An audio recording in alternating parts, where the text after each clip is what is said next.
Should you buy Tom Clancy's Splinter Cell Conviction in 2021? Splinter Cell Conviction at the time of its release was criticised to no end, being called a wannabe Splinter Cell game rather than sticking to what its predecessors did well. Splinter Cell Conviction aimed to be a more narrative-heavy game, sacrificing the franchise's open design for a more linear and corridor style of game. With the lack of new Splinter Cell games, I thought now is a good time to return to a game I'm quite fond of and play through it all week, which is why there's been a lack of uploads, plus I'm working Monday to Fridays these days. So, is Splinter Cell Conviction worth playing in 2021? Has it aged poorly, or was it a victim of a fan base who expected more from its gameplay? Let's find out. We'll be talking narrative and gameplay. One last thing, if you do enjoy this content and want to support the channel, smash that like button and maybe even consider sticking around by subscribing. We've hit 350 subscribers at the time of writing. The growth has been so unexpected, so thank you all for the support. Splinter Cell Conviction's narrative is very controversial. It twists and turns at a moment's notice and also heavily changes Sam Fisher's character compared to previous entries. Splinter Cell has always been about gameplay first, and I can totally see why. The originals are looked back on so fondly, but you can't help but see why so many fans of the franchise dislike the game so heavily. But just because a franchise tries something new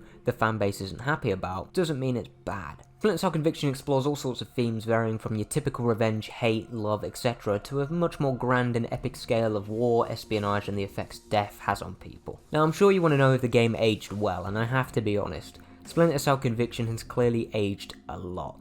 The voice acting that was considered great at the time does tend to fall flat at times, and the execution of the narrative's pacing and overall quality is all over the place, but I can't help but appreciate the amount of effort that went into the narrative at the time. The narrative does get a bit ridiculous towards the end, especially with some of the twists, but the main takeaway for me was the care the developers put in to make the narrative work in a franchise that really wasn't known for it. The characters are cliche but believable, and the scenarios the writers put these characters in are simply perfect for the characters we are following, keeping it believable while also crossing the boundaries that are usually set for believable, grounded storytelling. Like a character just saying, oh yeah, I'm gonna go defend the president now. That wouldn't happen, but it's still sort of believable in the world they have created. Also, the soundtrack for this game is heavily underrated. The Truth, Sam Rage is a great track, purely piano focused, and it's just awesome. It's not Hans Zimmer, but it suits the tone of the game so well. Now, the main negatives are Splinter Cell's age, and with that, its standards compared to games today and its visuals. Splinter Cell Conviction is not a bad looking game, but compared to the narrative heavy games that are available today, it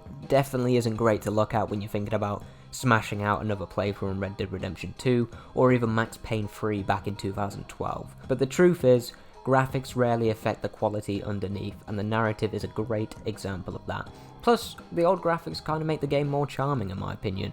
So overall, the narrative, in my opinion, is good. It's nice.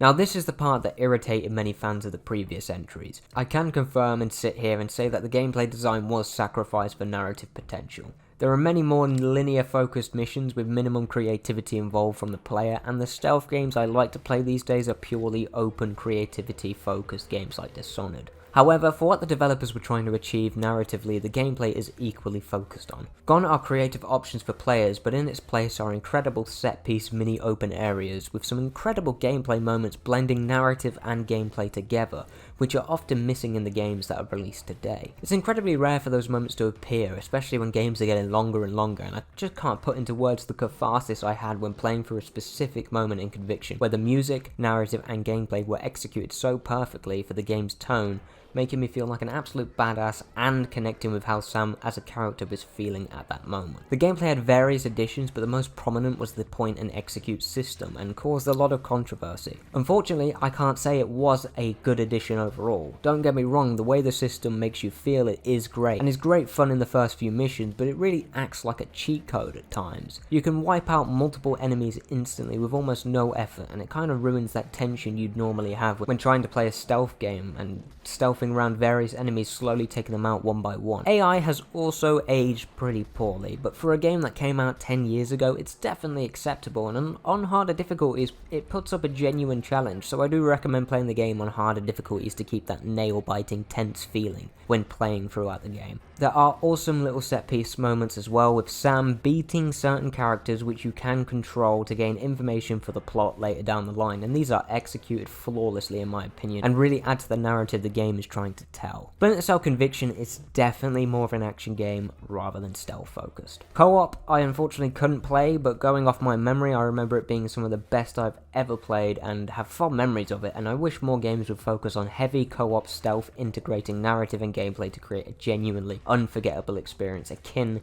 to the game A Way Out that released some years back. Overall, I do think you should buy Splinter Cell Conviction if you have nothing else to play. It really is a classic in my opinion, and while it struggled to gain fans' acceptance at the time, I think more fans will love it now, especially with the lack of Splinter Cell games over the last decade. Thank you for watching.